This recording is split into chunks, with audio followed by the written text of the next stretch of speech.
The 1990 Total Rally.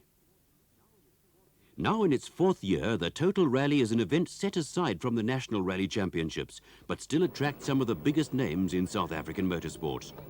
Making its debut into the motorsport scene is the newly launched Fiat Uno, teamed with Nissan's rally crew Hannes Grobler and Piet Swanepoel, plus motorsport manager Peter de Waal and Dave McGregor. But the Total Rally is not just about new cars and factory teams. It's largely about camaraderie, where buddies can enter and compete in an event run to the highest standards. From the family runabout to the purpose-built track racer, they're all here, 50 cars of various shapes and sizes. The competition up front is fierce. BMW's Tony Viana, a track racer, to Jannie Hubig, one of Nissan's factory rally stars. But the man to beat will be Britain's Tony Pond, brought out for the event by the Ford dealer team. Co-driver is Jeff Mortimer, a long-standing rallyist, now Ford's motorsport manager and creator of this Sapphire 2-litre Cosworth. The Sapphire is a purpose-built racer set up specially for this all-tar event. Lightweight body panels, together with a Cosworth 2-litre turbocharged engine, give the car an awesome power-to-weight ratio. During documentation, Nissan's works navigator Douglas Judd finds time to help the not-so-experienced lads. A nervous din fills the Pretoria Motor Club hall as the drivers, navigators and service crews prepare for Special Stage 1. Special Stage 1 is a 6-kilometre time trial, the results of which will determine the starting positions for Friday. The Pretoria Technicon is the venue, and the spectators are in for a treat. Down on the starting line are Tony Viana and Johan Seelung.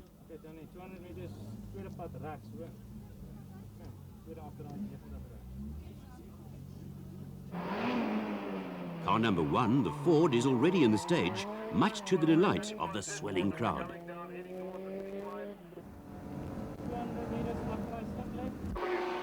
Viana has never driven under navigation. Slip.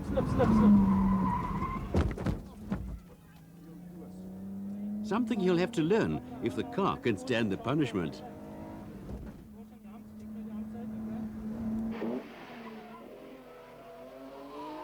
One by one, in 2-minute intervals, the cars enter the stage. With 2 or more cars in the stage at any given moment, the action is unyielding, and the young Technicon students love every minute of it.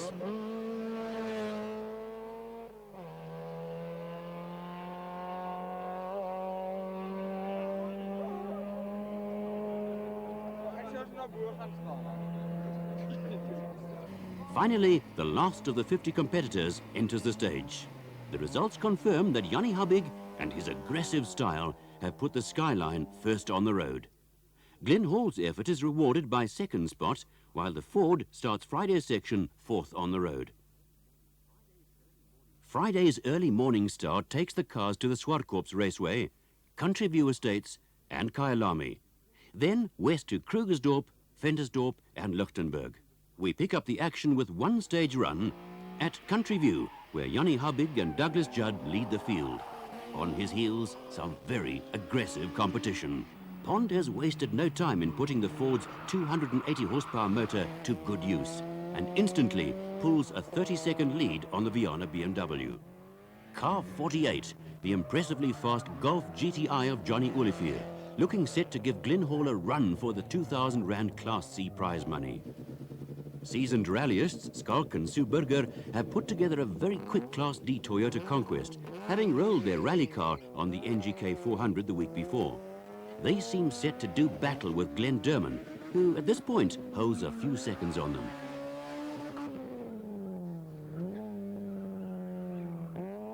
Open Stage 5 takes us to Special Stage 4 at the Kyalami Grand Prix circuit. The competitors have to do 9 laps the wrong way round.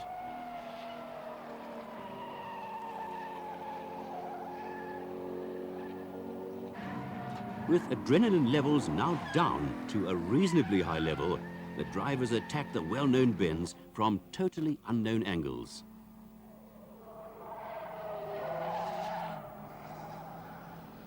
The more powerful Class A cars adapt well to the challenge, while the smaller Unos and Golfs squeal their way around the 34-kilometre distance.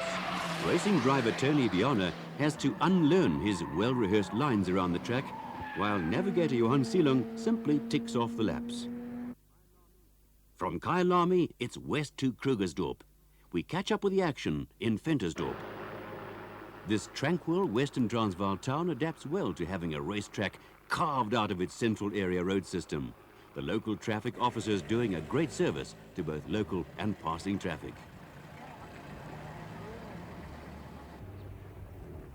The ongoing activities even bring the local politics to a halt. Perhaps more than expected. With a backdrop of local school children, Jannie Hubbig blasts his skyline into the streets of Ventersdorp.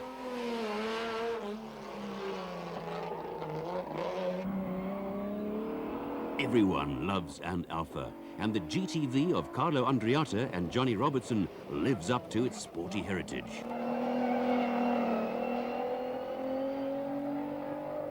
Norman Clark driving the Procos BMW. A high-lift maintenance bucket becomes an ideal viewing position as Sue and Skalkberger take to the streets.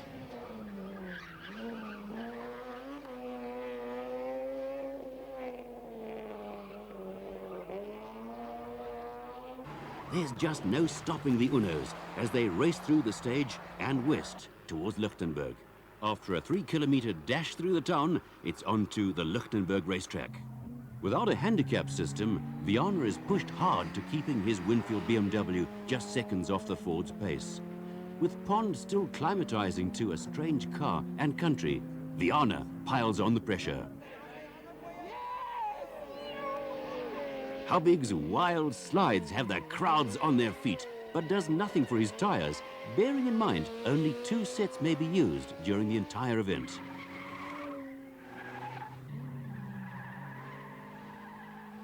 The old and the new together, with very little in it. While the cars start on the track, the stage diverts through the pit apron, a gravel pit apron. Cars emerge through the resulting dust from every angle. Miraculously, no serious accident resulted, although the memory will live with a few navigators for a long time to come. From Lichtenberg, the course swings south, and a long open section of 115 kilometers to Stilfontein and the streets of Klerksdorp. The local folk rise to the occasion, taking to the streets as the mid-afternoon traffic takes on a decidedly different pattern. To experience the feeling, we join Glyn Hall and Martin Botha in their Golf GTI.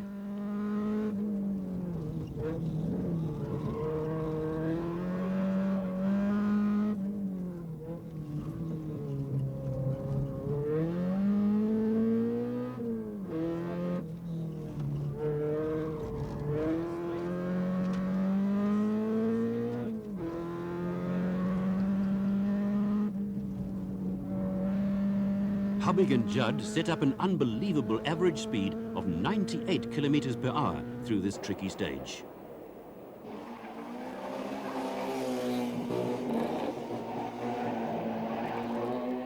For some, the spectacle is just too much, as one by one the cars compete.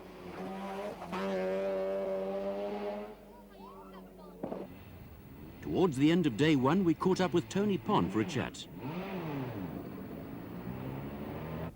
Well, we just got to play it very, very carefully, not make any mistakes, don't overtax the car, just look after everything, and just, if we've got to lose some time because the stage doesn't suit the car, then we'll lose the time, because we know once it gets on the circuit, it's absolutely brilliant. We asked Glyn Hall, now defending third place from Norman Clark, how things were going.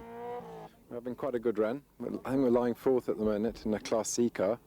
This is only an 1800cc car, so we're quite happy with that. What about the tar stages? I mean, you're used to dust roads and so on in the national rallies. How do you find these tar stages and only on tar stages? No, I enjoy it very much. It's really good. The car's set up for the tar, so it's quite easy to drive. And we've only had one small bit of brain fade on the braking mark.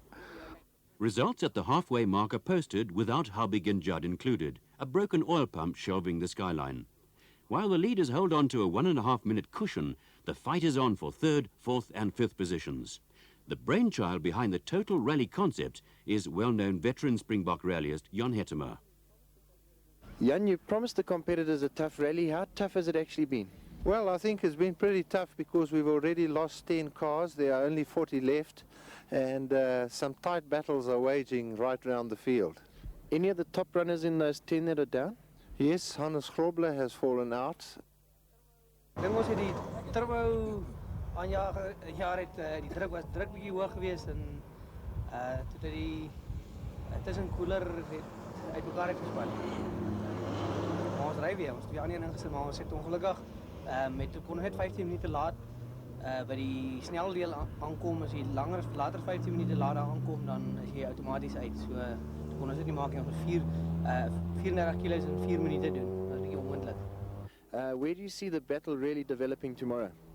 Well, I think the guys have got a lot of tyre wear, and they will have to start to go slightly slower, and it's now going to be a battle of attrition to see that they can last to the end. Have their times been fast, according to your calculations for the stages? Yes, tremendously fast. For instance, at Swartkops, they were doing around about 56 seconds a lap, which is about as quick as those 3-litre racing cars that go around there. So they were going very, very quick. So we're looking forward to an interesting finish. I think tremendous. Of course, we're only halfway, and tomorrow is going to be a big battle.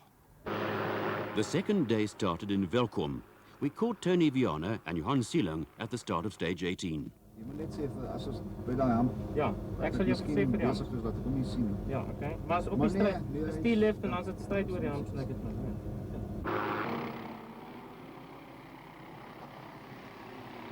It would seem that Tony is still coming to terms with the very capable aid of his navigator Johan. Well, it's something new to me. It's definitely, I always said that the navigators are mad, and I've seen it now. Normaal U langs. 80 meter U rechts.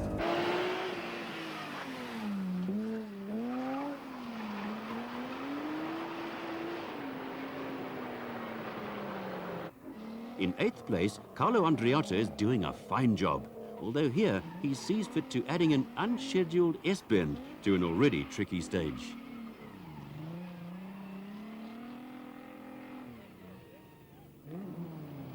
Overnight leaders in Class B, Jerry Pace and Tandy Solomon in their Opel GTE, glide through the Kroonstad stage. Behind them, Herbie Denton and Nico Wasserman in a Cadet GSI are slowly closing the gap. From Kroonstad, it's a long open section to the Midvaal racetrack, Jet Park and on to Pretoria's Johan Rissik Drive. Having taken the lead in Class B, the Denton-Wasserman cadet comes under the marshal's starting orders. 4 kilometers of hill climb ahead of them.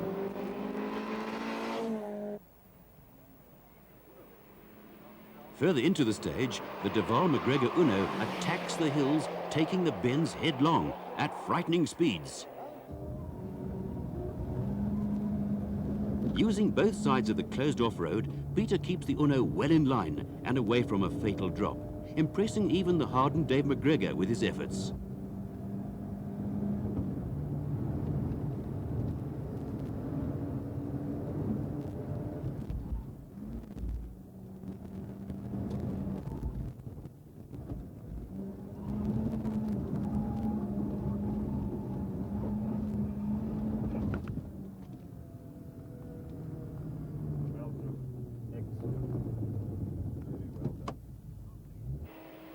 The Class A BMW of Norman Clark, now having taken 3rd place away from Glyn Hall and Martin Botha.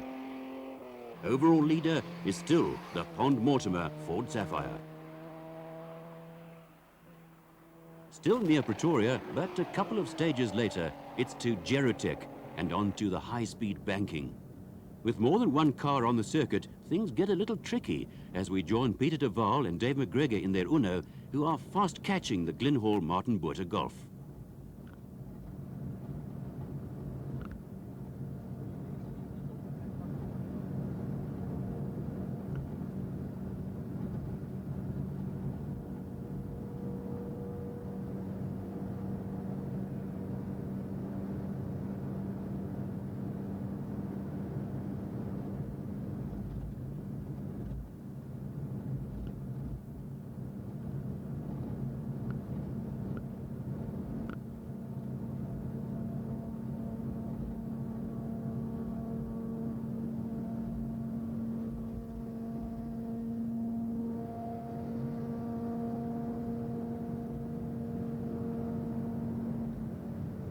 De Waal, frustrated at being held up, gets on his way, as can be seen from inside the Golf. Glenn admits to cooling his effort, not prepared to blow anything at this late stage of the event.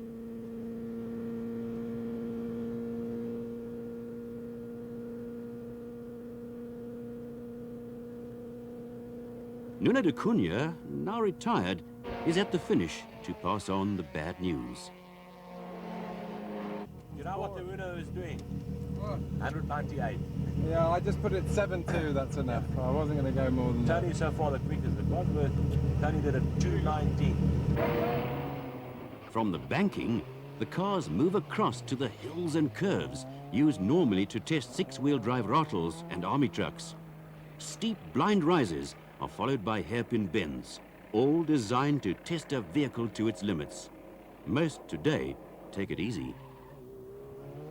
Glenn Durman and Charles Reeler, the Toyota sounding strong.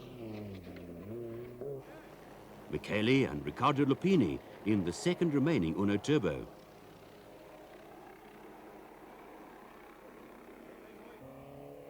Rolf Kurzer and Hedley Judd, one of the four reserves brought in, and well up in the first 20. Spotty Woodhead with Mark Heatley having fun in their GTI.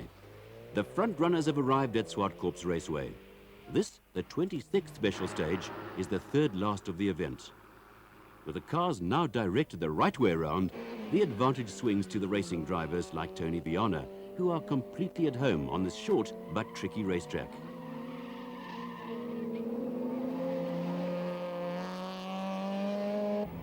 Pond is making no mistakes as he keeps the Ford at a fast but steady pace. To throw the event now would be disastrous. Further down the field, though the lower order cars are going for class wins with 2,000 rands up for grabs in each class, these guys have got something to fight for.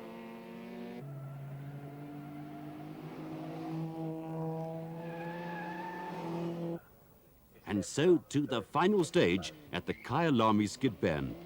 Second on points, but first into the stage is Tony Viana. Rechts, heel rechts.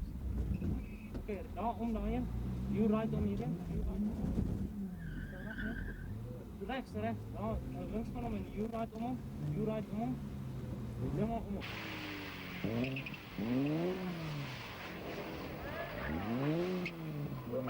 For 2 days, these drivers have been trying to go as fast as possible. Now, the idea is to keep the throttle foot light. A big aim for that. That was really masterful driving. Peter de Waal and Dave McGregor have certainly kept the Uno flag flying through this event.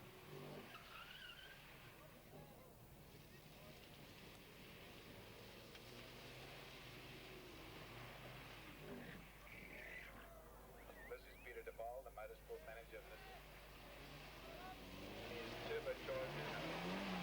And continue to do so right to the end.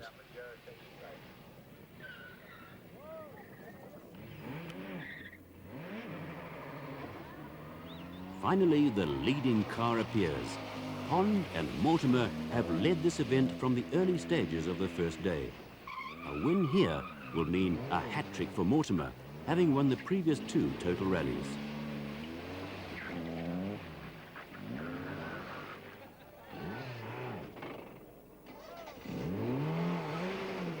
So, Pond and Mortimer take overall victory and Class A. Glenn Hall and Martin Botha 4th place and Class C honours. Skalk and Sue Burger are 5th overall and 1st in Class D. The Uno takes Class F, while further down the field, Denton and Wasserman hang on to the Class B victory. A great win for a truly talented team in the 1990 Total Rally.